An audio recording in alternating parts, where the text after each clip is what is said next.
Hi అండి. ఎప్పుడు non వెజే కాదండి, వెజ్ కూడా ట్రై చేయండి. ఈరోజు నేను పన్నీర్ షవర్మా చేస్తున్నాను. రెసిపీ చూసేయండి. ఒక కప్పు మైదా, 1 టేబుల్ స్పూన్ ఈస్ట్ పౌడర్, ఒక హాఫ్ స్పూన్ షుగర్, ఒక హాఫ్ స్పూన్ సాల్ట్ వేసుకొని మిక్స్ చేసుకొని పక్కన పెట్టేసేయండి. తర్వాత క్యాప్సికమ్, క్యారెట్, బీట్రూట్ సన్నగా కట్ చేసుకొని స్టీమ్ చేసేయండి.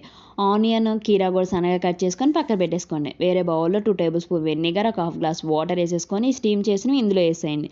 తర్వాత వేరే బౌల్లో కూడా 2 టేబుల్ స్పూన్ వెనిగర్, ఒక హాఫ్ గ్లాస్ వాటర్ వేసేసుకొని కీరా ఆనియన్ కూడా వేసేసి పక్కన పెట్టేసేయండి 10 మినిట్స్.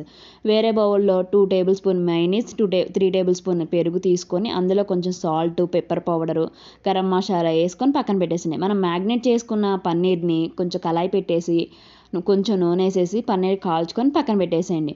ఇంకా రోటీ కాల్చుకొని తీసుకొని పక్కన పెట్టేసుకొని దాని మీద మైనీస్ రాసేసుకొని క్యాబేజీ ఒక లేయర్ తీసుకొని వేసుకొని తర్వాత మనం స్టీమ్ చేసినవన్నీ ఇందులో వేసేసుకొని పన్నీర్ కూడా వేసేసుకొని టమాటా సాస్ మైనీస్ వేసుకొని రోల్ చేసి తినేయండి.